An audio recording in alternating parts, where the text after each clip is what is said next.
Larry King passed away this Saturday at the age of 87. I think it was 87. Saturday, the 23rd.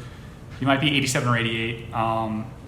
He's the reason podcasts exist. He's the reason these online outlets back and forth exist. He's the reason why Charlie Rose is able to grope all those women.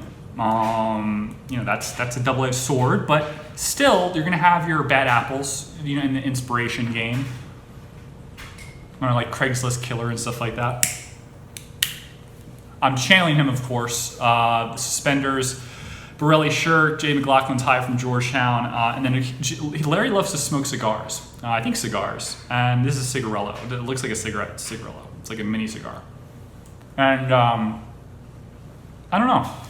I think the media is, just appalling compared to where it was in Larry's heyday. And I think no one's really given him his just dessert.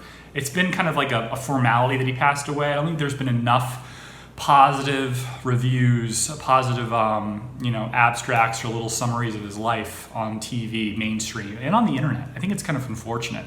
I think CNN posted something about an interview that Jerry Seinfeld did with him where they were trying to make Jerry look like kind of like an arrogant ass for questioning how Larry could be confused as to how Seinfeld went off the air. He thought it was canceled or it might have been canceled. And Larry just posed the question, was it canceled or did you stop doing the show? And Jerry played with it. The fact that he had to go out and defend himself, say I was just joking around with Larry, that's the kind of like society we're in right now when it comes to media. We have to create this angst to get views because there's so many options. We have to create dividing lines between people to get them to click. Like, oh, that's awful. Angst. Like, create angst from nothing. There's no objective journalism. It's all gotcha because there's so many different competitive outlets. You have to grab someone's attention through the worst way, which is fear, angst, the idea of wrongdoing or being oppressive or being rude. Those things get people's attention and it's gross. It's like the lowest form of humanity in terms of how we treat each other gets the most attention from us. And usually for positive reasons, but they're kind of manipulated. Like we care about people and we care about people's feelings and we care about people, their wants and their ends and like their, being, treated equally. But then that gets manipulated into something like, oh, what if we like make these situations look worse than there is so we can sell advertising and get more people to click, our ad revenue goes up. It's just like, it's so gross. I just don't like it. But I think we might have a reprieve. My JT DuPont lighter's broken, so I'm using this thing. It's so much easier. JT DuPont Palladium lighter, super expensive. Got it as an engagement gift from Kelsey. This is like $10. It's way cheap. I mean, it's just like apples and oranges in terms of practicality. But that little click. See, the JT DuPont goes like this. It makes a beautiful click when you do this on the nice lighter. It's like this ding, and it's wonderful. It makes me cum in my pants. I really, really like it. But this does not. It's boring, and it's like kind of the thing you buy at the end of the grocery aisle or the checkout aisle at like a grocery store, like a Bic lighter. It's something special. One of the things I was concerned about with the media recently is everyone being lumped together at the DC riots is like the same group of people. This is another thing with the media. It's way easier to say there were hundreds of thousands of fascists at the Save America rally with Trump, and that all of them were bad, all of them stormed the Capitol, and they were all insurrectionists designed to assassinate AOC and to like, I don't know, go after this person and to like cause trouble and vandalize and all this nonsense. And the federal government going after these like people with these charges really worried me. Like, they're not all the same. They're not all the same. But luckily, this might be changing. So according to the Washington Post, among those roughly 800 people FBI and prosecutors have seen so far as those entering the Capitol, give or take 100 people, some dress in military battle outfits, some dress in wanton vandalism like nonsense, others simply going with the crowd into the building. Due to the wide variety of behavior, some federal officials have argued internally that those people who are known only to have committed unlawful entry and were not engaged in violent, threatening, or destructive behavior should not be charged, according to people familiar with the discussions. Good.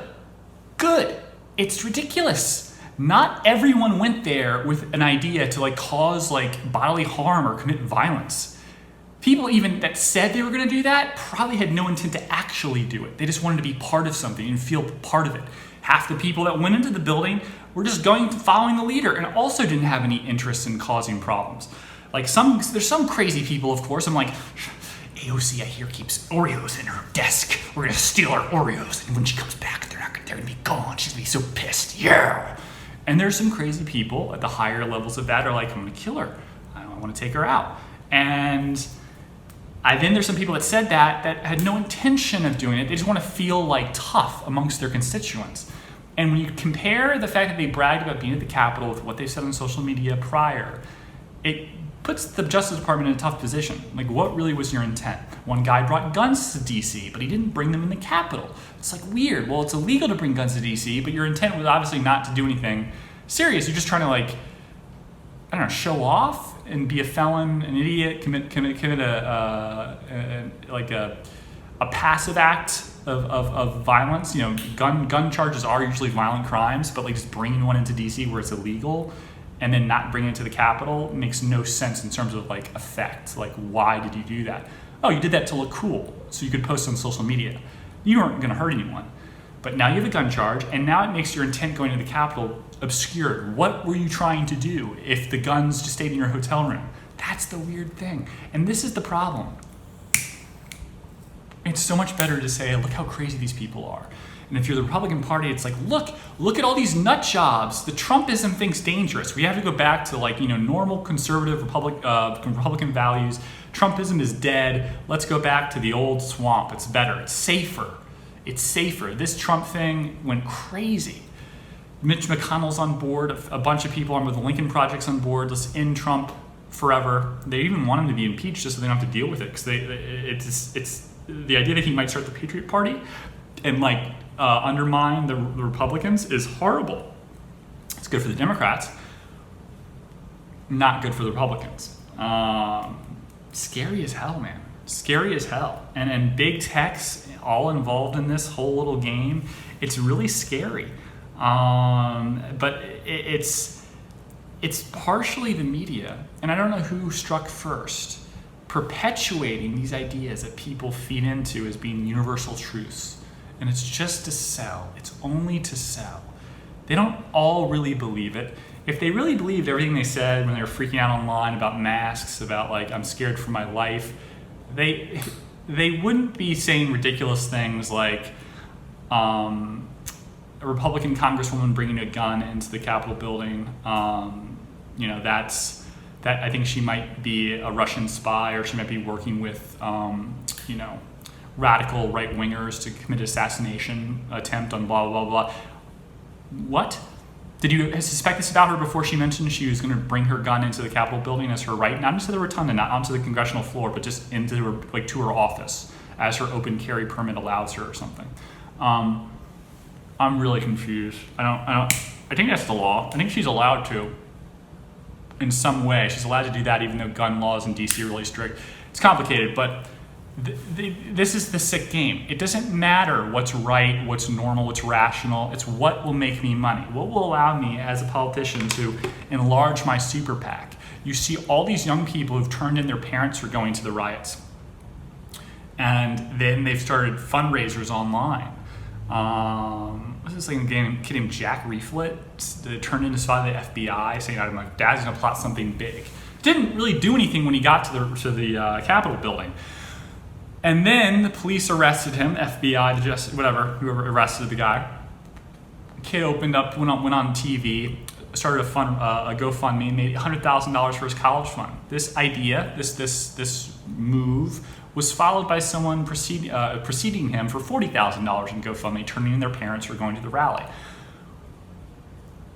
I don't think there's anything wrong with turning your parents if they're going to commit acts of violence. I don't care who it is. If you're really worried about that, but to profit off of it, dude, that's looking at what the media does, what social media is able to do, and saying, oh, well, this is just what you do. Well, this is it's every man for themselves. There's no ethics anymore. Let's sell out everyone. Who cares? It doesn't matter. It's all about money. That's all that matters. And clicks are essentially all that matters. The derivative of that is money. It's so gross, man. It's so gross. It's a disgusting world that we live in. But I'm glad that agents and prosecutors are backing off, saying maybe they're not all the same. This is a little too complicated, and lumping hundreds of people together in the same group. They're not. The old granny going in with waving her flag is not an insurgent. That's the problem. Now, from a narrative perspective of discouraging this, it would be good to blanketly charge everyone. Geez, this is really bad. They don't care who you are. Everyone, but the reality is most people follow the leader. Most people had no real intent. They were just showing off.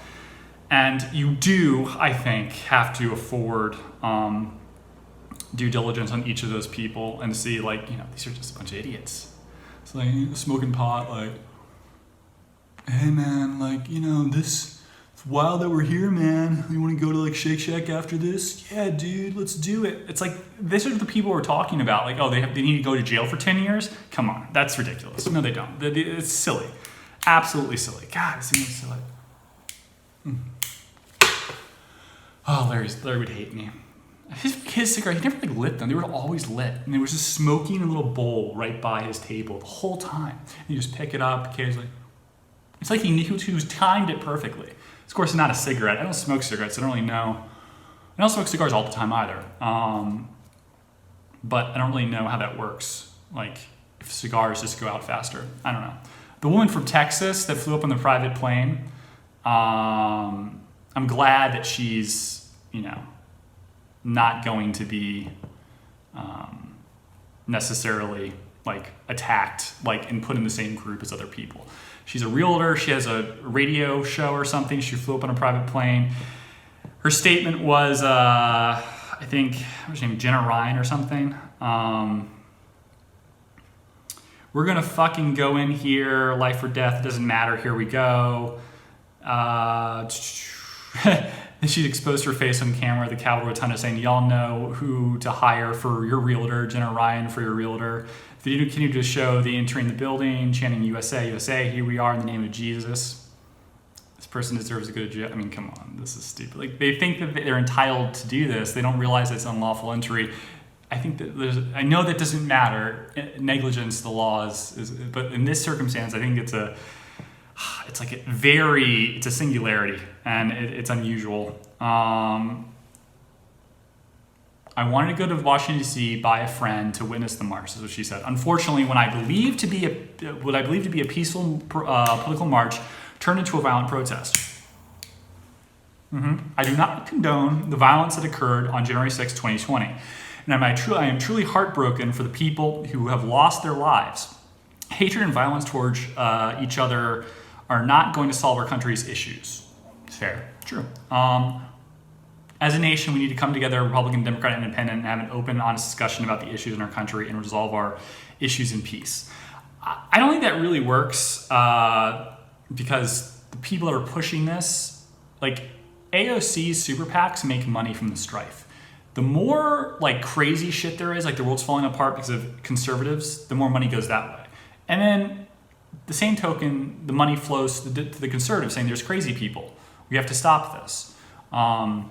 This is a problem, period. It's not going away. And you can't, it doesn't serve, unity doesn't serve anything. Clearly, the radical left doesn't want it. AOC does not want to bridge the gap. Biden says, I want, this time for peace and unity, but there needs to be, there are rules about what you're allowed to say and what you can't say, and it's for the sake of, the community. That's the danger. It's yes, peace, but you have to do what we say. That doesn't work that way, man. It doesn't work that way. I'm going to have to light up this video. I can see it's getting dark in here. It doesn't work this way. It's a huge problem. Oh my gosh, it's a huge problem. I feel really bad for all the people with no criminal records that are sitting in like federal jail right now or don't have bond. I feel like most of them should get PR. They're not going anywhere. We found them from like random videotapes and using like facial recognition software, which is embedded in the Capitol, and from people telling on each other. Don't feel like there's any reason not to just let these people go and then, have them come to court 3 months from now and just go through the process. But I would hope that they're like deferred felonies. I don't know, to make most of these people felons, there are complications to that in your life, as we're all aware. I think that's a really stupid idea. So I am glad that the Justice Department is thinking about either not charging these people or some crazy downward departure of probation, know your record's sealed, just like, listen, don't do this again. You understand the repercussions for this. Lives were, at stake. Lives were lost. This is not a game. Of course. The collateral damage from that event and the derivative association of guilt of people that had nothing to do with the people that were killed at the Capitol building or the officer that committed suicide later on. Of course, that's a problem. It's really difficult. It's like, how do I separate this person that was part of that group, and in that group someone died? Well, you have to look at the facts.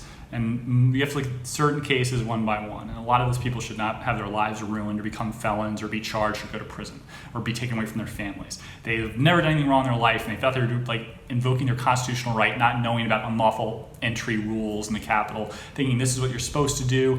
They were called up by Trump, saying Trump incited violence. That's a completely separate thing, and I don't think he did whatsoever. But that's another incendiary call for super PACs, for Democratic monies to further create clicks from the media. Oh, Trump wanted this to happen. He wanted people to... Well, he picked the worst people. These are not Blackwater guards he hired to come in there. The dumbest idiots in the world went in there, like basically with pitchforks saying, come on, Hoss, let's get on in there. Smoke some pot and we'll show them. Come on. It's crazy. Absolutely crazy. I want to talk about... This is really weird, but I want to talk about really briefly, as a Washington Redskins fan, Deshaun Watson, Matthew Stafford, some football. Really quick, I'm going to post this on Tuesday.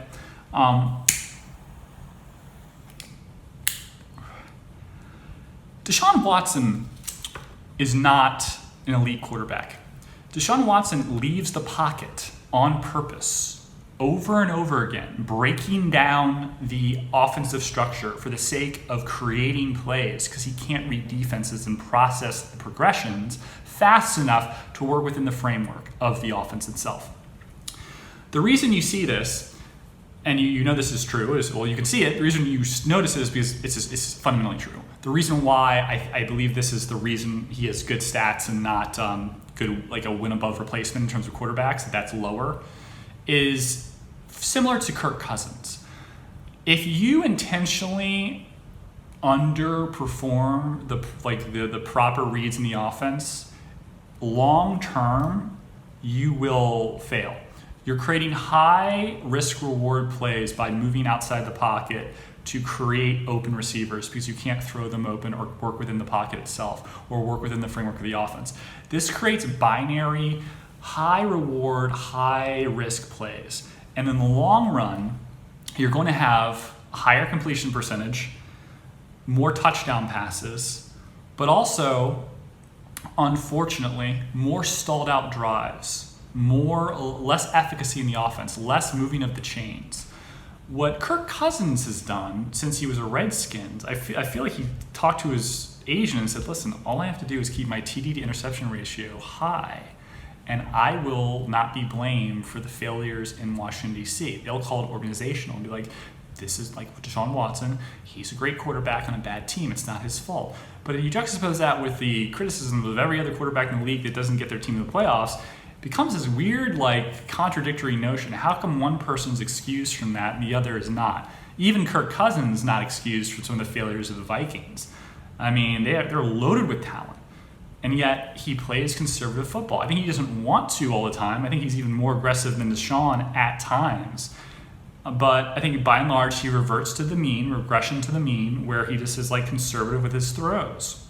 You recall there's this, if you're a Washington Redskins fan, there was a Jay Gruden, when he was head coach of the Washington Redskins, had a press conference after practice It might have been during the season, it might have been in preseason, saying, God, if only Kirk threw some of the balls that I wanted him to, he'd have 50 touchdown passes.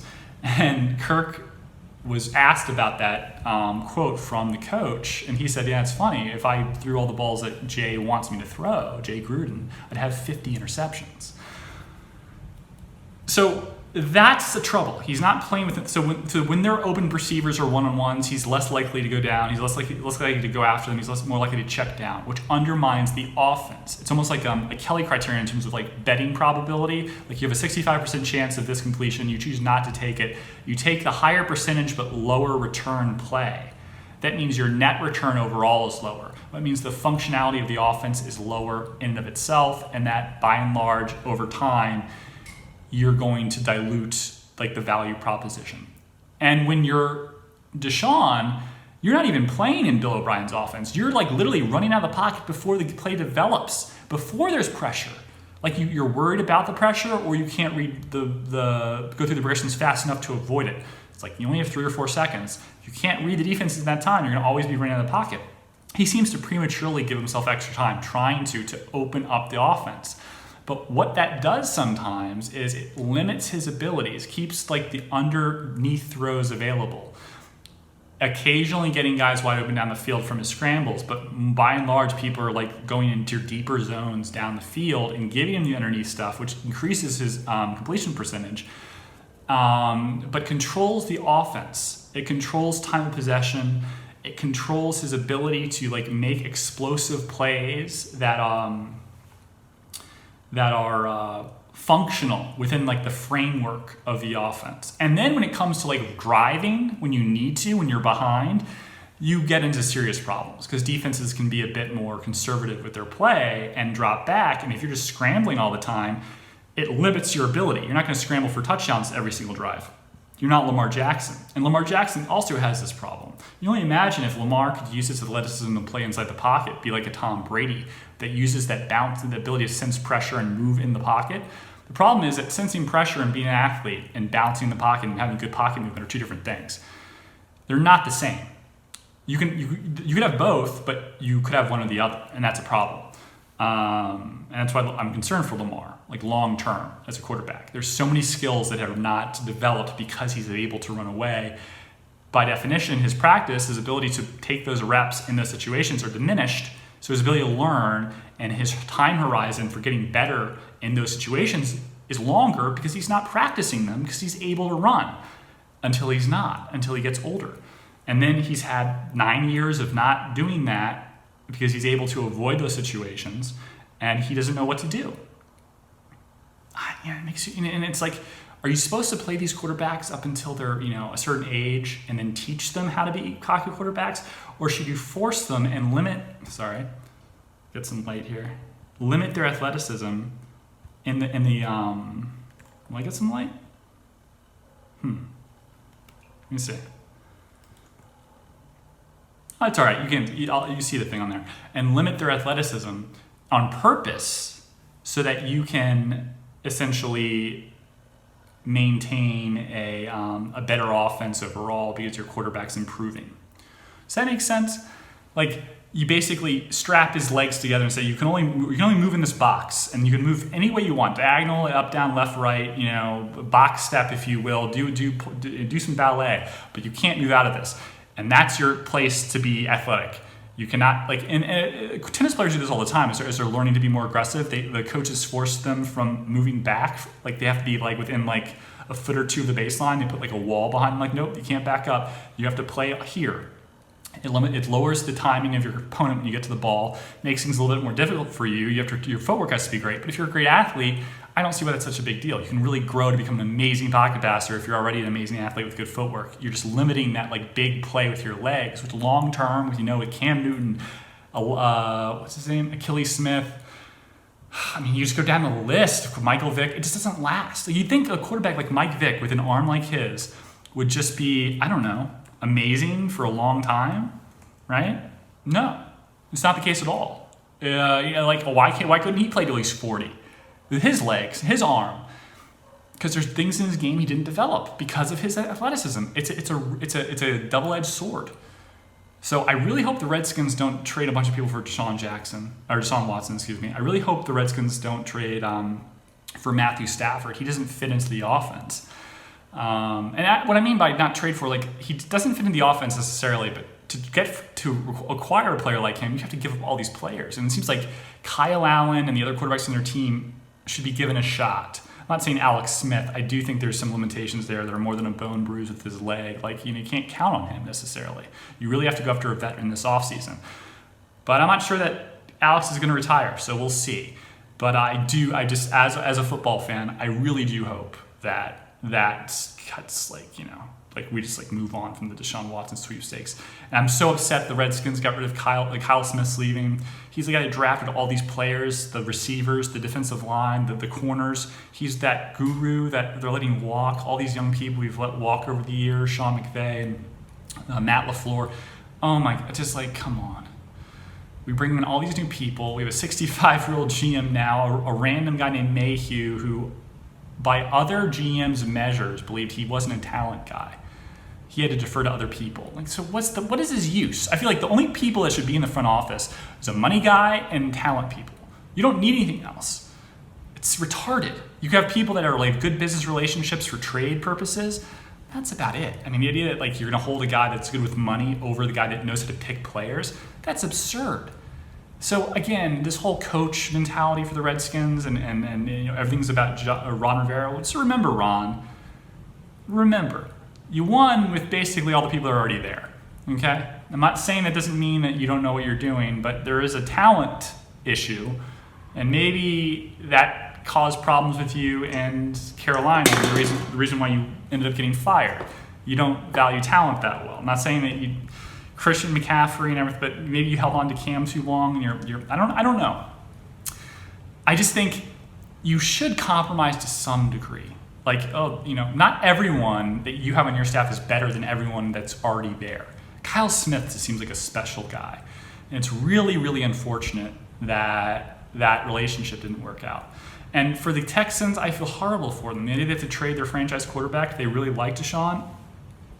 I think it's crazy. The fact that they're not going to trade him, that they will trade him, and they're comfortable making him happy. They've made things that are open comments. The fact that Deshaun has said, I'm upset that they hired GM without telling me.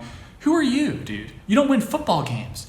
The arrogance and the amount of shit you're getting away with that ESPN and all the pundits are allowing you to get away with, I don't get it. I don't get it. It's so, the bravado is absurd. I just don't get it. You didn't win with Hopkins. You didn't win with Andre Johnson. You're not winning. And I don't think it's the fault of your offensive line and you and the team and the general management and the people you have around. I'm sorry. I think you look really good on paper with your stats, just like Kirk Cousins, but there's fundamental errors in your gameplay. Some of them are self-learned, self-taught errors that need to be thrown out. Some of it is developmental that may never be. There may be inherent flaws we're not going to realize. Steve McNair had these. I'm not trying to bring up another black quarterback, but I'm just saying there's certain elements there that maybe I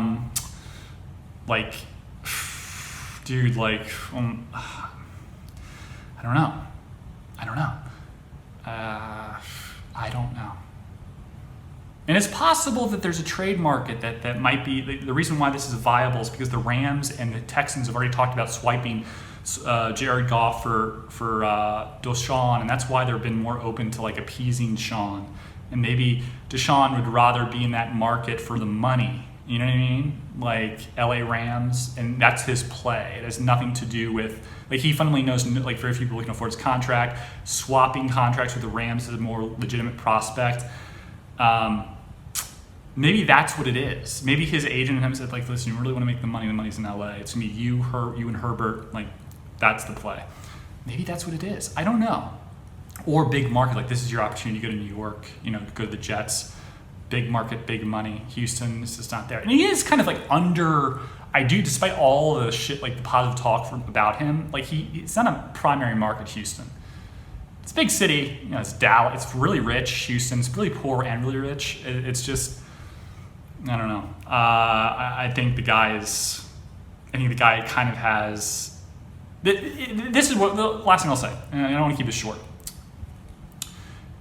Trent Williams talking about with the Redskins left tackle, to refer to the Redskins, but his thing about like being treated unfairly by the Redskins and his cancer had more to do about getting money towards the end of his career and using like social media and like racism / like oppression / medical malpractice and using the power of social media to get him money.